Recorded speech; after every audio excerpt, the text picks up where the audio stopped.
Hello, my name is Allison Grote, and if you don't mind, I'd like to tell you a little love story. Back in the summer of 2014, I was 31 and just starting to dip my toe back into the dating pool. My friend had convinced me to give a dating app a try. It sounds absolutely insane, but the second I swiped right on Glenn, the thought that popped into my head was, I'm pretty sure that's going to change my life.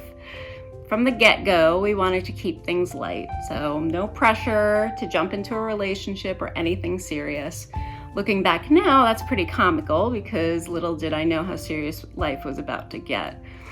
I'd been having some pain and bleeding for some time, and on a Monday morning at the end of that October, I found myself waking up from my colonoscopy with my doctor standing over me telling me it's cancer. And when I broke the news to Glenn, I pressed the point that I didn't want a pity boyfriend. The last thing I wanted was for him to stick around because I had cancer. The first year of our relationship, I was in and out of radiation and chemo. I would only see Glenn on the days that I felt well. He was the light at the end of every chemo cycle, and I was absolutely falling for him. When treatment failed to completely kill the cancer, I was told that body-altering surgery was my only chance at a complete response. I remember groggily being wheeled into the OR and turning to the nurse on the side of my gurney and begging her to tell my surgeon that he has to save me because I just fell in love. When I woke up in my hospital room the next day, Glenn was sitting across from my bed with flowers in his hand. I wish I could end the story at this point and tell you that we've been living our happily ever after, but unfortunately that's not the case. In 2016, we found out that cancer was back. My chance of survival had dropped from 90 to 30%, and there was more devastating surgery ahead of me.